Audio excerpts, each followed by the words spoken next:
Well, it is that time once again to be venturing into the music of classic series Doctor Who. As in today's Doctor Who product review, I'm going to be taking a look at the 8th and final release as a part of the Doctor Who Silva Screen Records classic soundtrack series. In today's review, the Season 12 4th Doctor story, Revenge of the Cybermen, featuring music by Carey Blyton, as well as Peter Howell and the BBC Radiophonic Workshop. This is, of course, the 8th release as a part of a series that has been going on for many years now. It's kind of sad to see it come to an end, as they've displayed a brilliant range of Doctor Who music from throughout the classic series. Of course, it is available to order now from Silva Screen directly, as well as multiple different online retailers. And if you ain't a fan of record, do not fear, this release is also available on CD as well, for considerably cheaper. It is, of course, a double LP, meaning the recommended retail price is roughly around £30.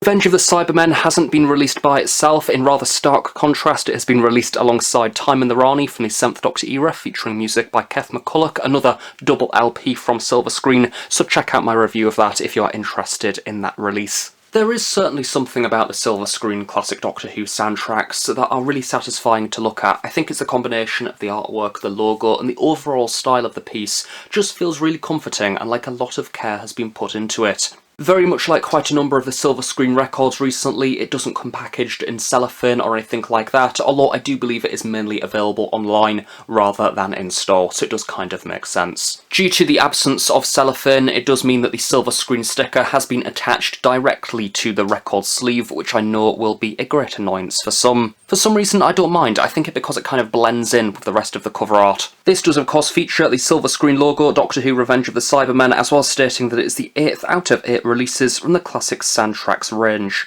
So the cover artist for Revenge of the Cybermen is Clayton Hickman, and once more he has done a brilliant job. I really do love the whole composition of this piece, that focus on Tom Baker as the 4th Doctor, with the cyber leader there behind. The Doctor Who logo is present towards the bottom of the piece, and I think this is a really effective presentation. I love the way that the Who has been embossed. Size works really well. It also is nicely positioned with the rest of the layout of the cover, and I think it's also quite versatile. It could work with many different styles of cover art. I say this because I think it is something that Big Finish is currently struggling with a little bit through the use of the diamond design logo. It's a colour scheme which works well on some cover arts and then definitely not others. Of course, the text does continue underneath the logo. We have the title of the story, Revenge of the Cybermen, in a lovely yellowy typeface. Might be rather difficult to see, but Revenge of the Cybermen appears to almost have a Lego-y kind of effect applied over the top, with several kind of circular nodules on each bit of text, which is very unusual, but quite effective. Underneath this, it does of course state that the music of this soundtrack has been created by Carey Blyton, with Peter Howell and the BBC Radiophonic Workshop.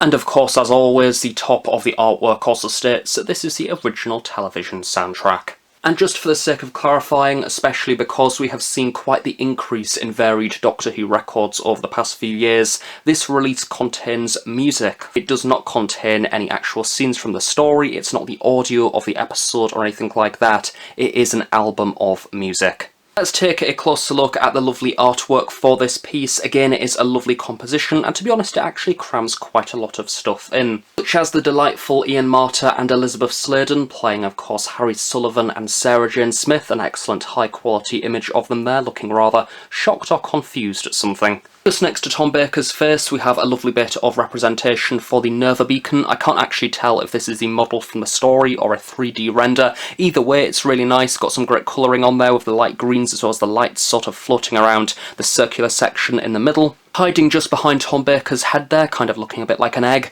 we have the lovely planet of Voga. A really subtle design there at the top of the record sleeve, just behind the planet and of course the Nerva beacon. You have a few white dots to kind of represent the night sky, and then this is nicely contrasted at the opposite side of the record there with the caves of Voga in the opposite corner. If you look closely, the bottom of the record kind of continues that cave effect, but it's much darker to cater for the text above. The way that the whole artwork has been framed with this circle there running around the centre with the green glow is also really satisfying. I think it nicely captures the entire piece. And of course this is really helped by the fact that in the very centre we have the sort of Nerva beacon logo with a green glow coming from it, and I do love the way that this green effect bounces off Tom Baker's face. A lovely choice of imagery there. The Cyber Leader really completes the piece. I like the fact that they've gone for the Cyber Leader as opposed to just a regular Cyberman. If anything, he's one of the highlights of the story, with his rather unusual, not really very Cyberman cyberisms. But yeah, we have the black handlebars there, and of course he is firing his rather unusual gun towards the top of his head. But again, I love the way the green glow bounces off his armour, and we even have kind of this cybernetic design there, subtly blended into the imagery. One of my subtle pet peeves of Doctor Who merchandise is when they use an image of a Doctor from a completely different sort of season of the show,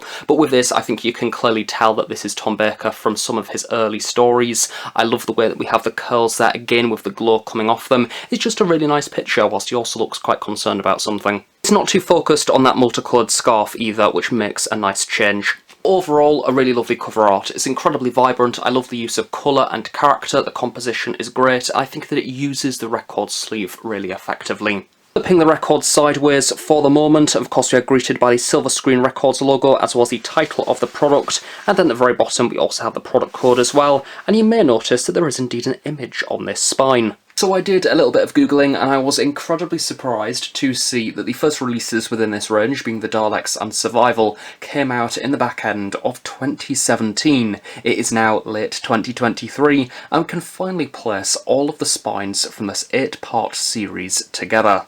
And once in order, this reveals a lovely picture of the original 1960s TARDIS police box in a grayscale kind of finish. Putting the record sleeves upwards for a moment and kind of pressing them together gives you a little bit of a better look at how that TARDIS kind of forms in a really lovely way. Towards the bottom there, it's rather difficult to line up, but there is kind of this cloud there as well that looks a little bit like a time vortex. We also have a few lines in there as well that look a little bit like sound waves, which is really cool. Yes, this is a really lovely touch and brings the entire collection together. So turning the record around to the back now, of course as per usual of basically all record releases, we have a presentation of all of the track lists. To complement the rather simple background though, we do have this lovely green glowing cybernetic design running around the corners, which again, a really lovely touch that wasn't particularly necessary, but it really adds to the design of the piece. So for those interested, here is a little bit of a closer look at the track list for this release. I do believe it is exactly the same regardless of which format you decide to purchase, from the record or the CD variation.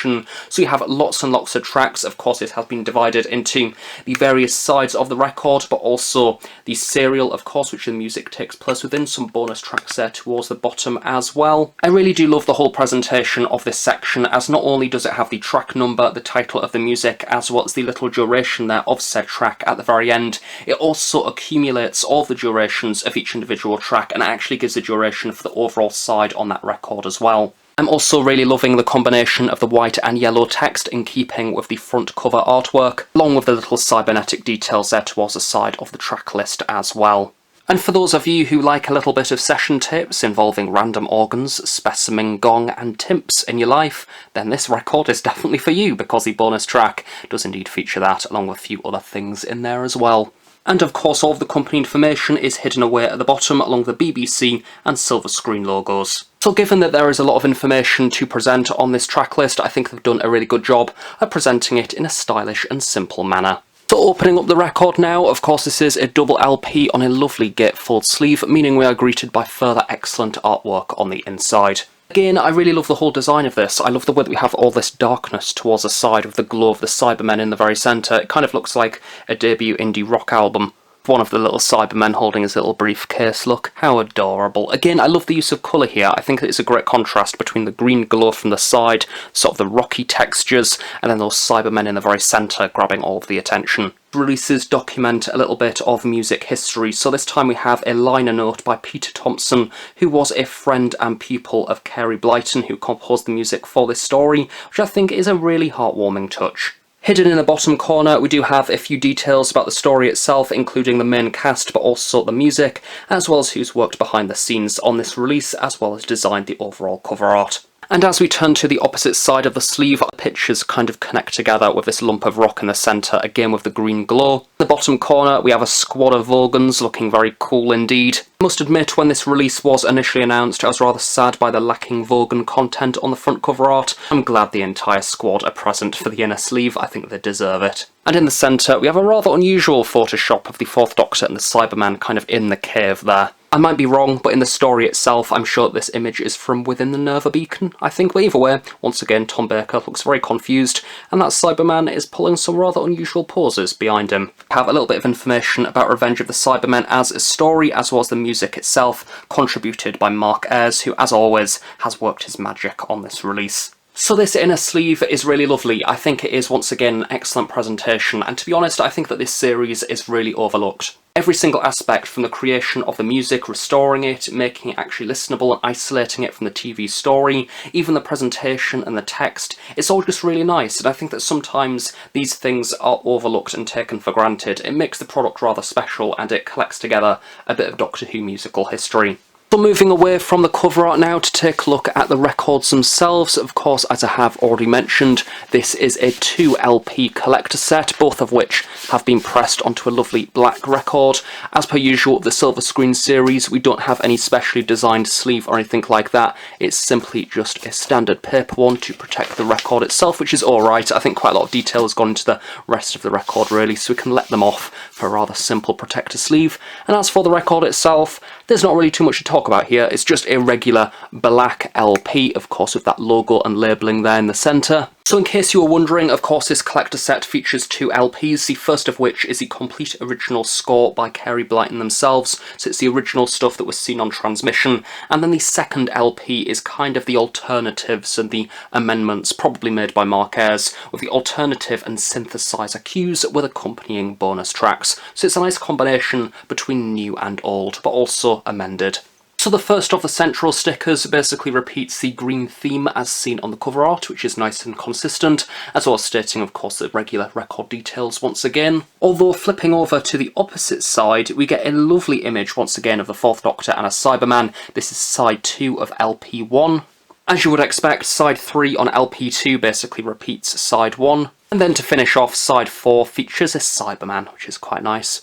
Of course, in recent years, we have got very used to seeing many different weird and wacky colours on LPs. Demon Music Group, who also produce Doctor Who records, have certainly done quite a number of those recently, but equally Silva Screen have done various different blues and purple vinyls for the Doctor Who Series 5 soundtrack. We also had an orange soundtrack for Series 2, so I do kind of like that this ranges back to the traditional. It kind of fits that classic vibe with the music that is being presented on the record itself, and I like that all of the records are consistent throughout the series, but at the same time, I can't help but kind of miss the coloured records here.